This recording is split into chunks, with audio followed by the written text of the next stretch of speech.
अखंड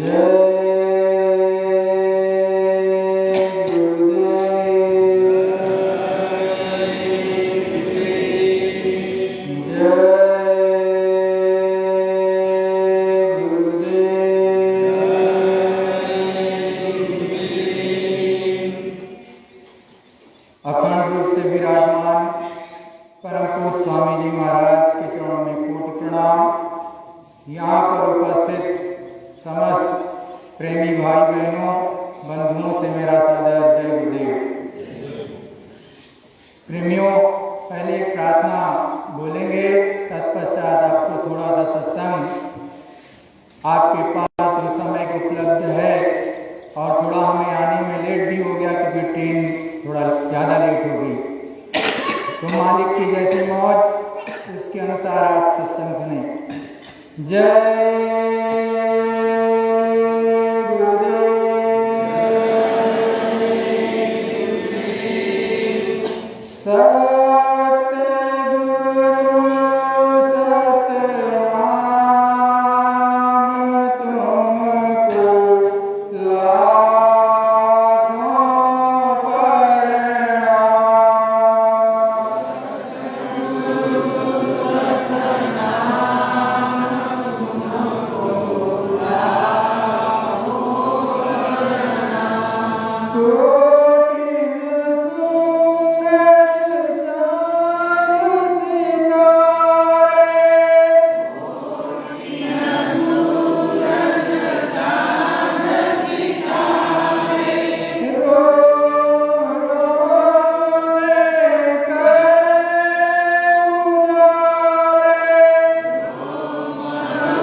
एक घड़ी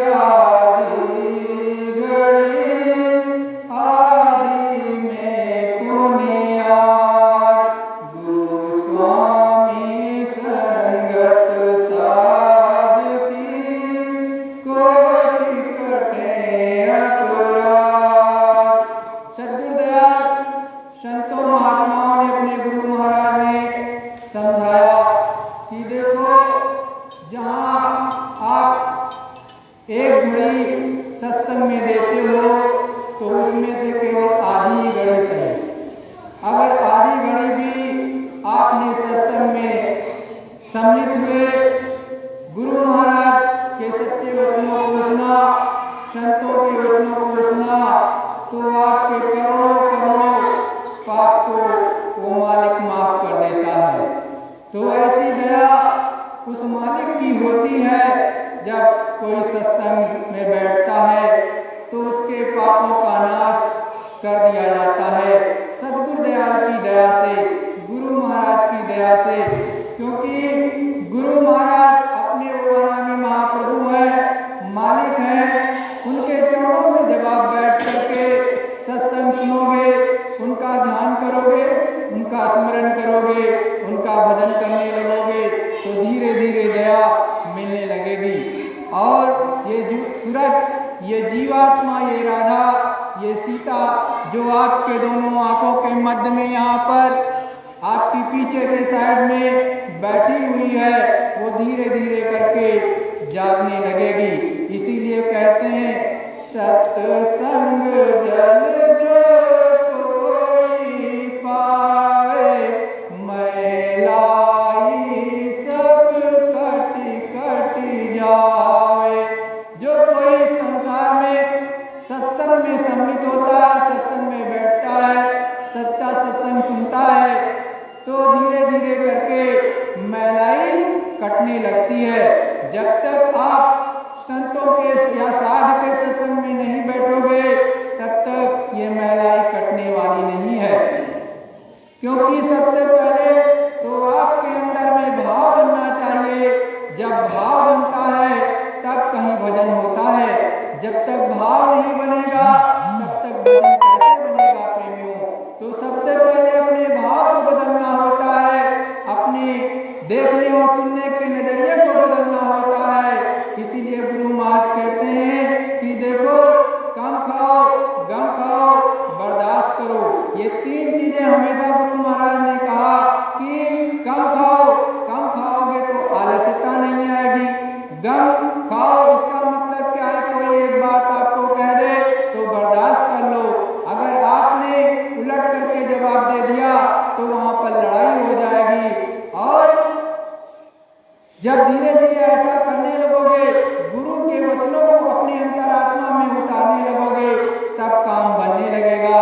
इसीलिए कहते हैं, मन के मते चलो तुम कोई, गुरु जो कहे करो तुम सोई। आप अपने मन के अनुसार मत चलो। जो गुरु कहते हैं, सतगुरु दयाल अपने पिया कहते हैं, अपने मालिक, अपने प्रभु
से राजमहल में चली जाती है। इसी तरह से आप छोटे बन जाओ, उस मालिक को रिझाओ, अपने सतगुरु को रिझाओ, अपने पिया को रिझाओ, और जब रिझने लगेंगे वो मालिक तो आपकी सूरत गगन मंडल में चढ़ने लगेगी।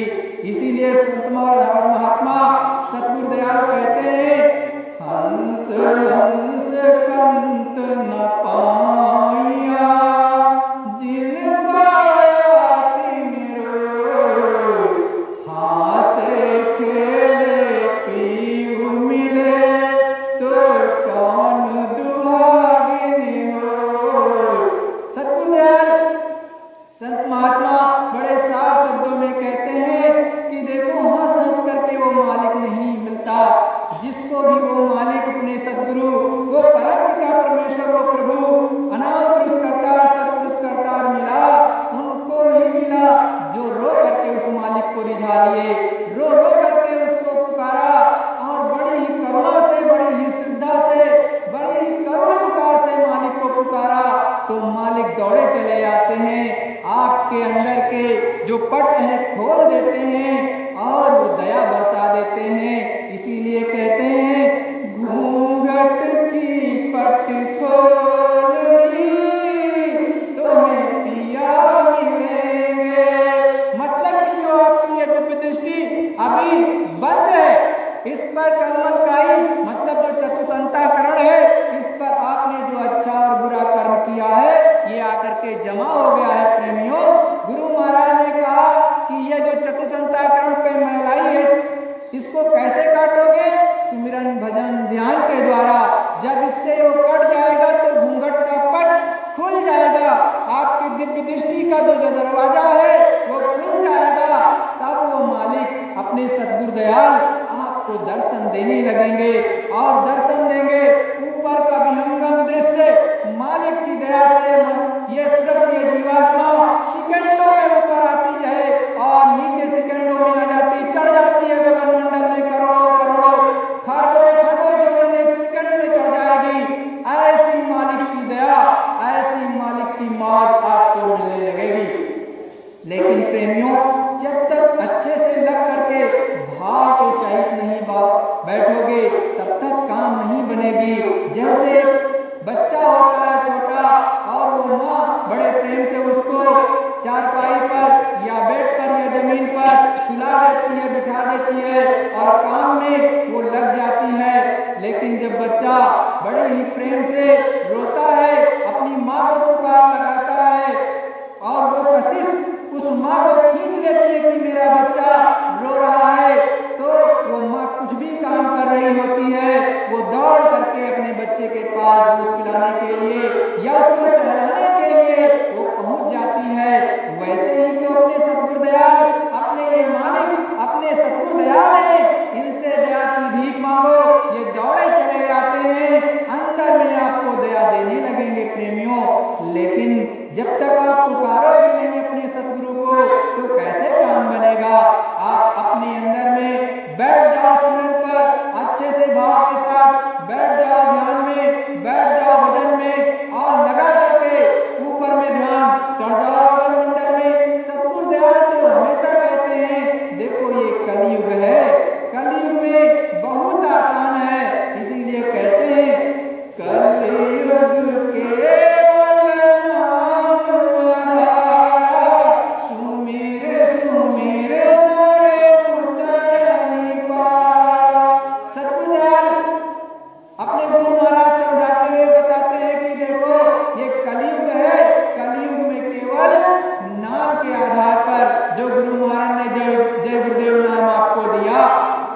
ये नाम जहाज को आप पकड़ लो, अच्छे से पकड़ करके इसको जो है धीरे धीरे सुमिर करके, सुमिरन अंदर अंदर श्वास पर करके ऊपर में चढ़ जाओ। लेकिन करोगे नहीं प्रेमियों तो कैसे मिलेगा? कलयुग का मतलब ही गुरु महाराज ने समझाया, कलयुग का मतलब कलयुग, इधर करो उधर ले लो।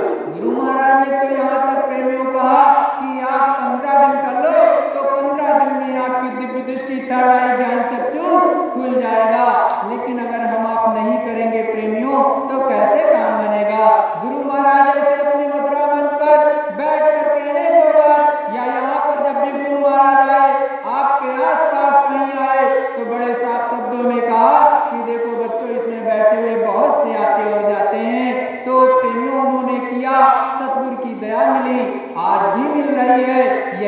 सतगुरु दयाल यही अपने सतगुरु दयाल का दयाल देते हैं, कोई और नहीं देता है। प्रेमियों, इनके चरणों में लग करके बैठो, संकल्प लेकर के बैठो। गुरु महाराज ने कहा जब भी बैठो संकल्प लेकर के बैठो कि हमको मालिक कुछ देगा, तब तो आप उठो। और आप ऐसे खाली बैठते हो बेभाव से और खाली ही उठ जाते हो।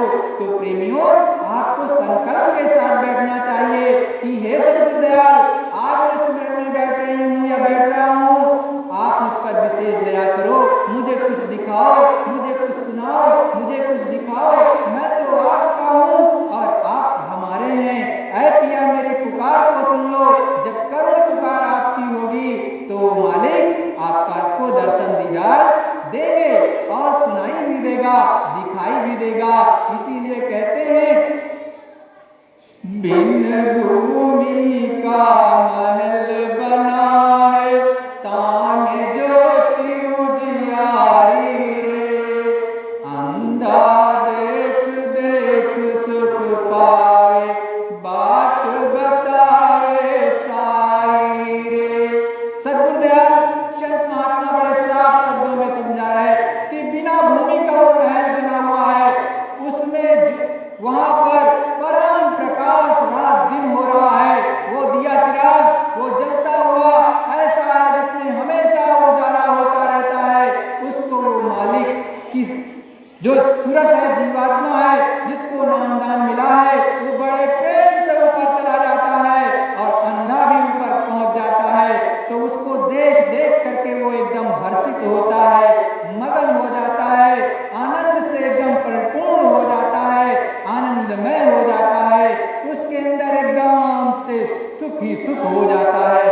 लेकिन आप प्रेमियों सुख कहाँ ढूंढते हो कि बच्चों में मिल जाएगा, बच्चियों में मिल जाएगा, धन दौलत में मिल जाएगा और इधर उधर ढूंढते हो, लेकिन कहीं नहीं मिलता। प्रेमियों, ये मन आपको इधर उधर भटकाता है, लेकिन ये मन भी तो चाहता है कि मुझे वो सच्चा आनंद मिले, वो सच्चा अमृत पीने को मिले, लेकिन आप उधर तो जाते ही नहीं हो, तो कैसे पीने को मिलेगा? अरे गुरु महाराज ने जो विधि बताई है उसको अच्छे से करो, उसका रियाज करो अच्छे से, मतलब उसको अच्छे से पाने का प्रयत्न करो, प्रयास करो, तो मालिक आपको देने लगेंगे। इसीलिए कहते हैं बिना बजाए निस दिन बाद घंटा शंख नगारी रे, बहरा सुन सुन मस्त होत है तन की सुधि बिसारी रे। सतगुरु दयाल महात्मा समझा रहे कि देखो वो ऊपर में घंटा घड़ियाल लगातार बजता है और अनहद धुन बज रही है, उसको एक जो है बहरा भी सुनता रहता है, मतलब अपने दिव्य कान से जो जीवात्मा वाली कान है उसमें उसके द्वारा उसको सुनता है और बड़ा ही मगन रहता है, मस्त हो जाता है। लेकिन हम आपको भी तो गुरु महाराज ने वही नाम दान दिया है। अरे भाई, ये गुरु का नाम, जय गुरुदेव नाम, 5 नाम जो गुरु महाराज ने आपको और दिए, उनके द्वारा आप सच्ची पुकार लगाओ, टेल लगाओ, सुमिरन करो तो सीधे गगन मंडल में चढ़ जाओ, लग करके भजन करो और ऊपर से यहाँ दुनिया आने लगेगी। उसको सुनो और उसको गुन करके पकड़ करके, जो गुरु महाराज ने पहले स्थान के धनी की आवाज को बताई, दूसरे स्थान के धनी की नाम बताया, तीसरे स्थान के नाम की आवाज जो आ रही उसको, या चौथे धनी की आवाज जो आ रही गुरु महाराज ने बताया, ये या 5वें धनी की जो आवाज है वो आ रही आपके पास, आकाशवाणी आ रही, वो कलमा और आयतें आ रही, उसको पकड़ लो प्रेमियों और सीधे गगन मंडल में चढ़ लो। तो जब तक उसको पकड़ोगे नहीं, कैसे गगन मंडल में चढ़ोगे? तो प्रेमियों उसको पकड़ने का प्रयत्न करो। और कहा कि गगन बीच अमृत का कुआं सदा झरे सुखकारी रे, पंगु पुरुष चढ़े बिन सीढ़ी। आत्मा ये हमारे दोनों आंखों के मध्य में आपके जो बैठी हुई है सूरत और जीवात्मा, यहीं पर यही वाली चढ़ जाती है और यहीं पर बैठे बैठे उस मालिक की गहरी आवाज को सुनती रहती है प्रेमियों। लेकिन जब तक करोगे नहीं तो चढ़ोगे कैसे? तो अपने यहाँ पर आप ये दृढ़ विश्वास कर लो कि 1 घंटा जो गुरु मानने का बना है या पत्थर का बना है या सीमेंट का बना है, उसको तो चमकाते हो प्रेमियों, लेकिन जो ये मनुष्य मंदिर में जीवात्मा जहाँ बैठी है, यहाँ पर कभी अच्छे से झाड़ू लगाने का प्रयत्न क्यों नहीं करते हो? यहाँ पर अच्छे से पूजा करो, यहाँ पर नाम की कमाई करो तो चौका लग जाएगा। इसी को चौका लगाना कहते हैं। सदुक्कड़ी भाषा में या साधुओं की भाषा में या संत मत में चौका लगाना कहता है। इसको साफ कर दो, को यहाँ से जगाना है प्रेमियों, और जगाओगे नहीं कब तक बैठे रहोगे? गुरु महाराज कभी कभी मौज हो जाती है तो कहते हैं उठ बच्ची उठ, अरे भजन कर ले, कब तक सोती रहेगी, कब तक सोता रहेगा? गुरु महाराज कुछ बता भी देंगे तो समझोगे कैसे? और आपको सोचना चाहिए कि आपका ये जो पात्र है अभी उस लायक नहीं है तो कैसे कुछ रखा जाएगा? जैसे ने कहा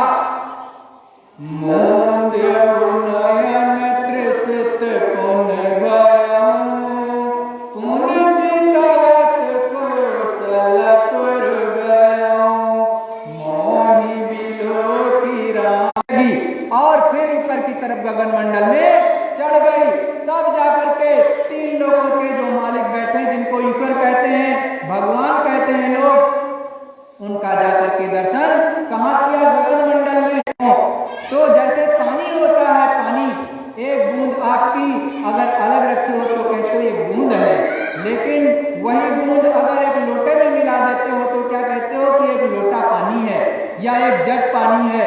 या आपका वो विहंगम दृश्य देखेगी, एकदम नूरी स्वरूप, एकदम से पक व्हाइट गुरु महाराज आपको नजर आएंगे। और ऊपर में चलोगे तो और नजारा देखने को मिलेगा। लेकिन प्रेमियों, जब इसकी चाह रखोगे तभी तो होगी, और अगर चाह नहीं होगी तो कैसे प्राप्त करोगे?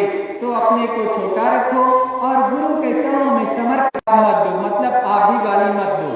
अगर आप भी गाली नहीं देंगे तो क्या होगा? एक गाली एक ही रह जाएगी, एक ने दिया था वहीं समाप्त हो जाएगी।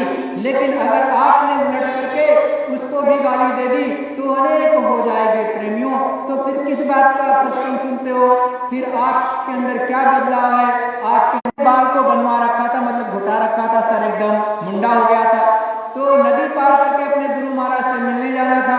रास्ते में नदी पड़ी तो नाव में सवार हो गया, उसमें कुछ लड़के चढ़े, नौजवान चढ़ गए, तो 4-5 थे, तो उनको बीच नदी में जब नाव पहुंची मझधार में तो वो गए थे, कुछ तो बोल दिए होते तो उनकी जान बच जाती। देखो तुम्हारे साथ उन लोगों ने अनिष्ट किया तो वो मालिक बर्दाश्त नहीं कर सका और उनको दंड दे दिया।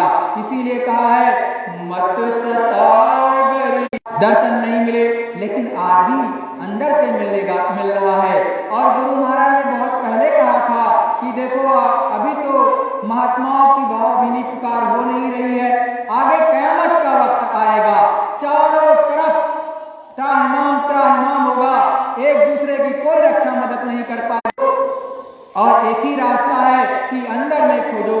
इसी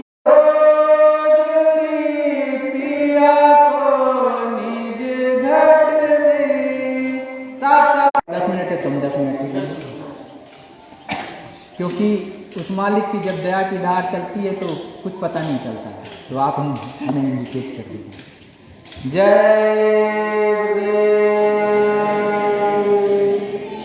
प्रेमियों, एक प्रार्थना बोलो, आपका समय होगा। उसके बाद आप लोग, जब मैं प्रार्थना बोलूंगा आप लोग बोलना, तो आंख बंद करके बोलो।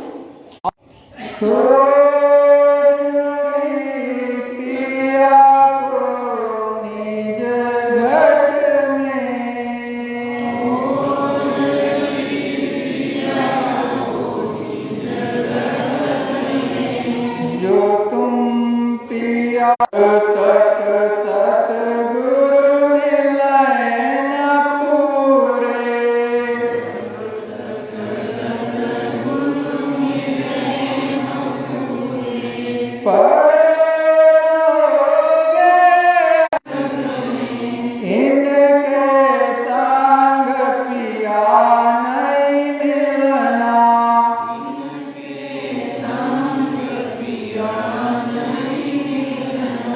पिया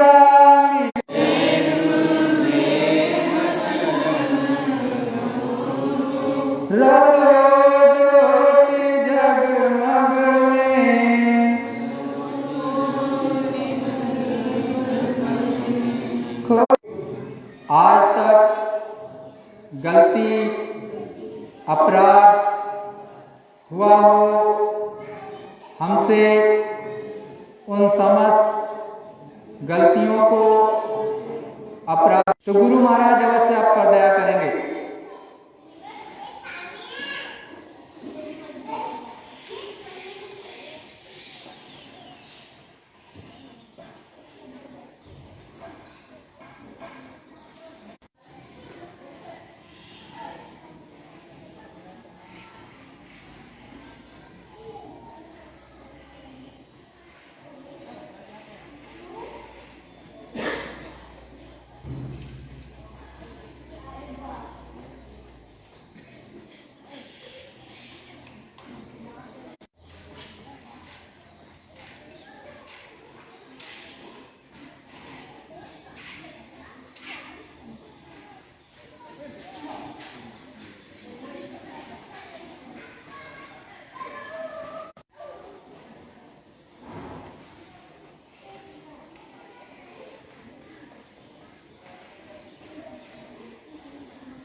सभी लोग